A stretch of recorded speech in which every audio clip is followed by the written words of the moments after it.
اللہ کے رسول صلی اللہ علیہ وسلم پر جب نازل ہوئی آیتیں میرے محبوب نے پڑھ کر کے سنا دیا، اور آیتوں کا پڑھ کر کے سنانا تھا کہ ولید بن مغیرہ بوکھلا اٹھا. اس نے کہا تھا کہ محمد اب وہی نہیں نازل ہوتی، اور جب وہی نازل ہوئی تو اسی پر نازل ہو گئی، اسی کے تعلقات سے آیتیں آ گئیں. کتنا نالائق تھا وہ، کیسا نبی کا دشمن تھا. میرے آقا صلی اللہ علیہ وسلم پر جو وہی کا لفظ نازل ہوا، قرآن کی جو آیت ہے ذرا دیکھو تو کس طرح سے وہ آیت ہے. محبوب یہ عیبیں تو اس کے اندر ہیں کہ یہ چغل خور ہے، یہ فتین ہے، یہ دلال ہے، یہ ترش مزاج ہے، یہ جھٹھا ہے، یہ ہے وہ ہے. بعد ذالک زنیم. محبوب ان ساری چیزوں کے بعد محبوب وہ اس کی اصل میں خطا ہے.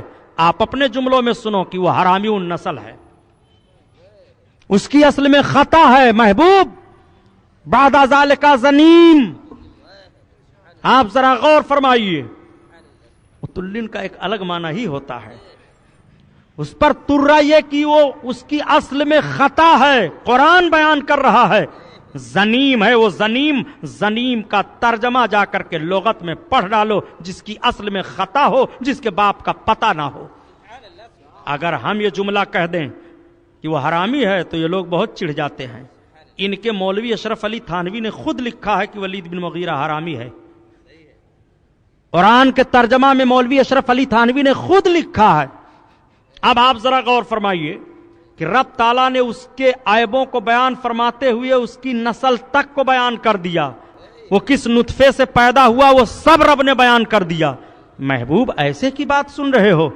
اچھا عیب تو اس کے بیان ہو گئے، لیکن رب تعالیٰ نے اور کیا بیان فرمایا؟ رب تعالیٰ نے سزا کو بھی بیان فرما دیا. محبوب اس کے یہ تو عیب ہیں، لیکن محبوب اس کو سزا میں کیا دوں گا وہ بھی سن لو. محبوب سنذبح علی الخرطوم، ہم اس کی سور جیسی تھوتنی پر داغ دیں گے.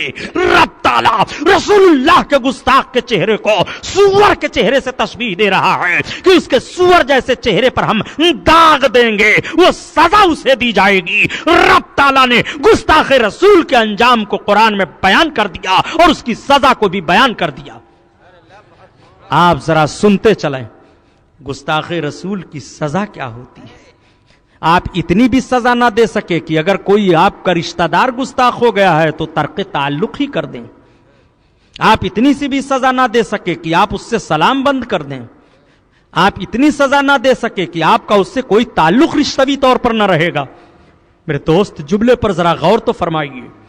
گستاخ رسول کی سزا دیکھتے جائیے، اور جس دور میں گستاخ رسول کو یہ سزائیں ملتی رہی ہیں وہ دور بڑا بھلا دور گزرا ہے، وہ دور بڑا اچھا دور گزرا ہے. اور جب جس شکل میں عظمت رسالت پر حملہ کیا گیا ہے اس روپ سے عظمت رسالت کے حملہ کرنے والوں کو جواب دیا گیا ہے. دور صدیقی ہے، رسول کونین صلی اللہ علیہ وسلم کی عظمت پر حملہ کیا گیا، حضرت ابوبکر نے جواب دیا. تلواروں کے ذریعہ سے دیا، خلافت کے ذریعہ سے دیا، تحریک کے ذریعہ سے دیا. حضرت عمر فاروق اعظم کے دور میں عظمت رسالت پر حملہ ہوا تو حضرت عمر فاروق اعظم نے جواب دیا، اور ایسے انداز سے جواب دیا کہ ساری دنیا یاد کر رہی ہے، ساری دنیا پڑھ رہی ہے، ساری دنیا آپ کے جواب کو دیکھ رہی ہے.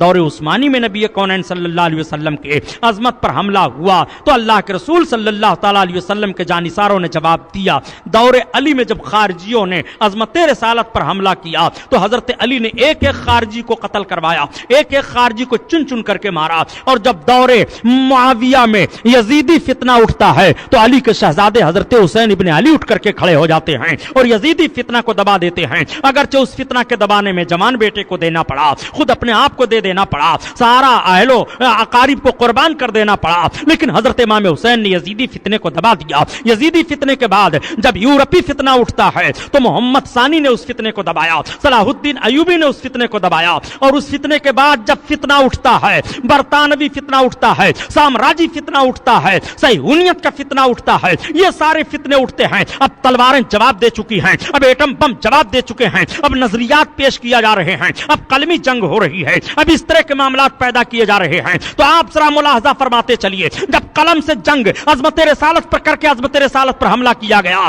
تو قلمی مجاہدین بھی اس صف میں میدان میں آ گئے ہیں. بھارت کی سرزمین پر جب یہ فتنہ پیدا ہوا تو حضرت مجدد الف ثانی نے اس کا کا جواب دیا ہے, حضرت شیخ عبدالعزیز محدث دہلوی نے اس کا جواب دیا ہے, حضرت شیخ عبدالعزیز محدث دہلوی نے اس کا جواب دیا ہے. اور جب وہ وہابیت کے روپوں کو اختیار کرتے ہوئے بھارت کی سرزمین پر اس فتنے نے اپنا سر اٹھایا, اور اس فتنے نے سر اٹھا کر کے مذہب اسلام کے ماننے والوں کے اندر سے عظمت رسالت کو نکالنے کی کوشش کی ہے, تو امام احمد رضا خان نے اس فتنے کا جواب دیا, علامہ فضل حق خیر آبادی نے اس فتنے کا جواب دیا, اور آج بھی لوگ جواب دیتے رہے ہیں. جس دور میں جو فتنہ اٹھتا ہے اور عظمت رسالت پر جس سائڈ سے حملہ کیا جاتا ہے, رب تعالیٰ اپنے بندوں میں کسی نہ کسی کو منتخب فرما دیتا ہے اور اس کے بندے جواب دیتے رہتے ہیں. آپ ذرا اس نوعیت کو سمجھیں. آپ کے ذہن و فکر میں یہ باتیں بہت آتی رہتی ہیں, بہت آپ سوچنے اور سمجھنے لگتے ہیں. دوروں کو یاد کرو یار, کون سا دور رہا ہے کہ عظمت رسالت کو چھوڑ کر کے کامیابی لے لی گئی ہو؟ محبت رسول کا ذرا معاملہ تو ملاحظہ فرماؤ. یہی بھارت کی سرزمین ہے. بھارت کی سرزمین پر کون نہیں جانتا کہ تاریخ کا جنازہ نکالتے ہوئے حضرت محمود غزنوی پر الزام لگایا جاتا ہے کہ وہ لٹیرا تھا, بھارت کو لوٹنے آیا تھا. کیا دوسرے لوگ تاریخ کا جنازہ نکال کر کے یہ جملہ حضرت محمود غزنوی کے تعلق سے کہہ دیتے ہیں تو آپ بھی کہہ دو گے؟ خدا کی قسم, محمود غزنوی تو وہ محب رسول بادشاہ تھا, اتنا عاشق بادشاہ تھا, ایسا عاشق بادشاہ تھا, ایسا عاشق بادشاہ تھا کہ محمود غزنوی کا راز اس وقت فاش ہوا. محمود غزنوی کے دربار میں ایک صاحب حاضر آئے, انہوں نے کہا مجھ کو اللہ کے رسول نے بھیجا ہے, میری مدد فرمائیے. معاملہ یہ تھا کہ اللہ کے رسول صلی اللہ علیہ وسلم کی بارگاہ میں ایک صاحب حاضر تھے. انہوں نے عرض کیا, یا رسول اللہ میری دونوں آنکھیں چلی گئی ہیں, مجھے روشنی نہیں ہے, سرکار مجھے روشنی عطا فرما دیں, میرے آقا مجھے بینائی دے دیں. دیکھو نبی سے مانگ رہے ہیں. تو نبی کیا فرماتے ہیں؟ آج جب آپ مدینہ شریف جائیے اور سرکار کے روضہ کے طرف ہاتھ اٹھا کر کے دعا مانگیے تو نادان پھیرتا ہے کعبہ. کعبہ یعنی کعبہ کی طرف ہاتھ اٹھا کر کے دعا مانگنی جائز ہے, اور روضے رسول اللہ کی طرف ہاتھ اٹھا کر کے دعا مانگنی شرک ہے. اعلان کیوں نہیں کر دیتے ہو؟ اعلان کر دو پوری دنیا میں کہ رسول اللہ صلی اللہ علیہ وسلم کی طرف ہاتھ اٹھا کر کے دعا کرنی شرک ہے, اس سے کافر ہو جاؤ گے, مشرک ہو جاؤ گے, یہ قوم تمہیں جوتے کا ہار پہنا دے گی. ذرا غور تو کیجئے, ظالم کعبہ کی طرف پھیرتا ہے. میں کھڑے ہو کر کے سرکار کی بارگاہ میں درود شریف پڑھ رہا تھا تو الٹے قدم چلنے لگا. ایک بڑا خرانٹیا بڈھا میرے پیچھے تھا, تو ایک بیچارے کوئی سیدھے سادے حاجی صاحب تھے, وہ سرکار کے روضہ کی طرف ہاتھ اٹھائے تھے, تو ان کے ہاتھ کو کعبہ شریف کی طرف پھیر کر کے کہتا کیا ہے, ان سے مت مانگو, یہ نہیں کچھ دیتے ہیں. انہوں نے بھی کہا ہے کہ اللہ سے مانگو, اللہ سے مانگو, ادھر کعبہ کی طرف ہاتھ کرو. میرا جسم تو غصہ سے کانپ گیا, تو میں نے اس کو ڈانٹا, ہم نے کہا چپ رہا. تب تک وہ چپ ہو گیا, وہ صرف مجھ کو دیکھتا رہا. میں نے سوچا کہ اگر خرانٹی جی زیادہ آگے بڑھے تو ابھی گریبان پکڑ کر کے کھینچ کر لے چلوں گا, چاہے مجھے خود جیل میں جانا پڑے. حرام خور سرکار کے سامنے کہتا ہے کہ ان کی طرف کیا ہاتھ اٹھاتے ہو, یہ نہیں دیتے ہیں, اللہ سے مانگو, اللہ دیتا ہے. خبیث تو کون یہ کہتا ہے کہ اللہ نہیں دیتا ہے, لیکن اللہ اپنے محبوب کی چوکھٹ سے دیتا ہے. رب تعالیٰ اپنی محبوب کی چوکھٹ سے عطا فرمائے گا. محبوب کی چوکھٹ چھوڑ کر کے مانگو گے تو کچھ نہیں پاؤ گے. یہ صحابی ہیں, سرکار سے عرض کرتے ہیں میرے آنکھ کی بینائی ختم ہو گئی ہے, یا رسول اللہ مجھے آنکھ عطا کر دیجئے. آقا کریم صلی اللہ علیہ وسلم نے ارشاد فرمایا, اچھا تم اس طرح سے دعا مانگو, 2 رکعت نماز پڑھ لو, اور 2 رکعت نماز پڑھنے کے بعد اس طرح سے دعا مانگو, اے اللہ میں تیرے نبی کے توسل سے میں تیری طرف متوجہ ہوتا ہوں, تو اپنے نبی رحمت کے توسل سے اے اللہ مجھے آنکھ عطا فرما دے. یا رسول اللہ میں آپ کی بارگاہ میں متوجہ ہوتا ہوں. اور پھر یہ کہو کہ یا رسول اللہ میں آپ کی بارگاہ میں متوجہ ہوتا ہوں. حدیث شریف کے الفاظ پڑھو تو خدا کی قسم ایمان تازہ ہو جاتا ہے. اور جیسے وہ رب کی بارگاہ میں عرض کرتے ہیں, پروردگار میں تیری بارگاہ میں تیرے نبی کے توسل سے عرض گزار ہوتا ہوں, توجہ ہوتا ہوں, اے پروردگار میں تیرے محبوب کی بارگاہ میں توجہ کرتا ہوں, مجھے عطا فرما دے. اتنا جیسے کہتے ہیں ان کے آنکھ کی بینائی پلٹ آتی ہے, ان کی آنکھیں روشن ہو جاتی ہیں. اب اعلیٰ حضرت عظیم البرکت کا شعر پڑھو, تبھی تو اعلیٰ حضرت کہہ گئے, آنکھ عطا کیجئے اس میں ضیاء دیجئے, یا رسول اللہ آنکھ عطا کیجئے اس میں ضیاء دیجئے, اور جلوہ قریب آ گیا تم پہ کرو درود، جلوہ قریب آ گیا تم پہ کرو درود۔ تو کسی نے کہا کہ تم بھی یہی حدیث پڑھ کر کے سرکار پر درود پڑھو، تمہاری بھی تمنا پوری ہو جائے گی۔ تو وہ سرکار پر درود شریف کثرت سے پڑھنے لگے تو سرکار نے خواب میں اجازت دیا کہ تم چلے جاؤ محمود غزنوی کے پاس اور کہہ دو کہ میری یہ تمنا پوری کر دیجئے، میری یہ ضرورتیں ہیں۔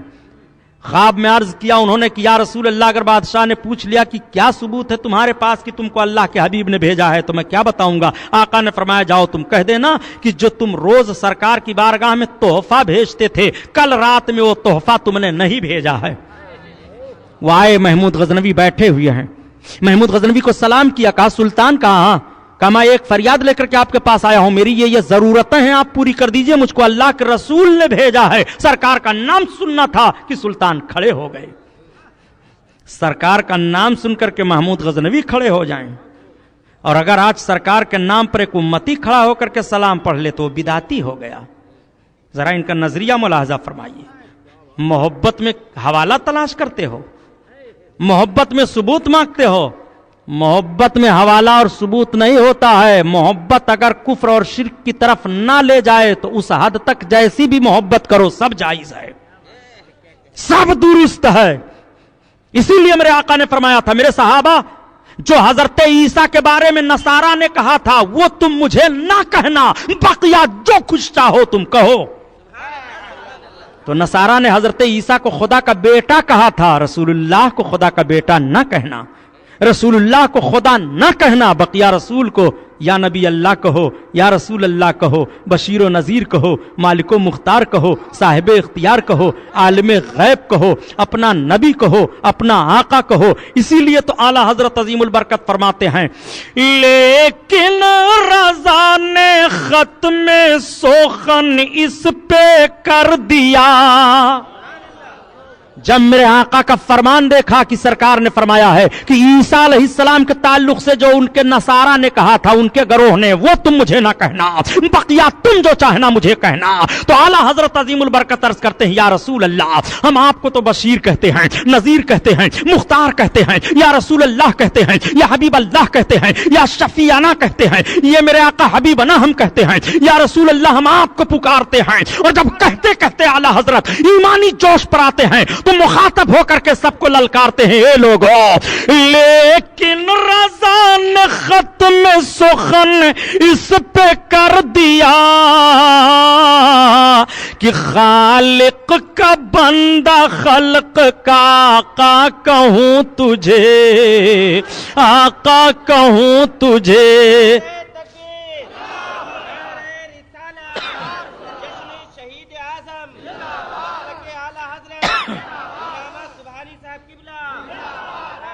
خالق کا بندہ خلق کا آقا کہوں تجھے، آقا کہوں تجھے۔ آؤ ذرا دیکھو، محمود غزنوی ہیں، محمود غزنوی اٹھ کر کھڑے ہو گئے، سرکار کا نام سنتے ہی کہ آقا نے میری راہ میں بھیجا ہے، زبان واہ ہوتی ہے، کھل جاتی ہے۔ آنے والے، کیا میں یہ پوچھ سکتا ہوں کہ تمہارے پاس کیا ثبوت ہے کہ میرے آقا نے مجھ گنہگار کو تم کو مجھ گنہگار کے پاس بھیج دیا اور مجھ گنہگار کو میرے سرکار نے یاد کر لیا؟ اس آنے والے نے مسکراتے ہوئے کہا، سلطان خوش ہو جاؤ، نبی کونین نے سچ ہے آپ کے پاس مجھے بھیجا ہے، اور میرے آقا نے فرمایا ہے، آپ کے سوال سے پہلے میں نے یہ سرکار سے عرض کر دیا تھا کہ یا رسول اللہ اگر وہ مجھ سے پوچھ لیں گے تو میں کیا بتاؤں گا؟ تو آقا نے فرمایا، کہہ دینا کل رات میں جو تحفہ بھیجا کرتے تھے میرے پاس، وہ تحفہ کل رات میں نہیں آیا ہے۔ تب تک سلطان نے بڑھ کر کے آنے والے کو سینے سے لگایا، پیشانی کا بوسہ لے لیا اور اپنے بغل میں بیٹھاتے ہوئے کہا، اے ارکان سلطنت گواہ ہو جاؤ، میں اپنے آقا کی بارگاہ میں سونے سے پہلے 3 مرتبہ درود پڑھ لیا کرتا تھا، وہ درود میں کل بھول گیا تھا، نہیں پڑھ پایا تھا۔ میرے آقا درود کو قبول فرما رہے ہیں اور میرے سرکار سن رہے ہیں۔ اسمعوا صلاۃ اہل محبتی وعارفہم، میں محبت والوں کے درود کو سنتا ہوں، ان سب کو میں پہچانتا ہوں۔ آپ ذرا غور فرمائیے، محبت کی چاشنی ملاحظہ کیجیے، وہی محمود غزنوی ہیں. محمود غزنوی کا صدقہ ہے جو ہندوستان میں جی رہے ہو, کھا رہے ہو.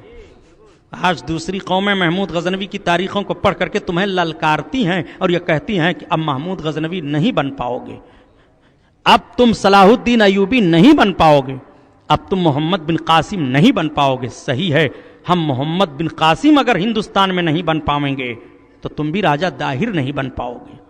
ہم اگر محمود غزنوی ہندوستان میں نہیں بن پاؤیں گے تو تم سومناتھ کے قلعے میں جیسے عیاش لوگ تھے اس طرح سے عیاشی کا بازار بھی نہیں گرم کر پاؤ گے. ہم محمود غزنوی تو نہ بن پاؤں گے مگر محمود غزنوی کے غلام ضرور رہیں گے. اور جب محمود غزنوی کے غلاموں کو چھیڑا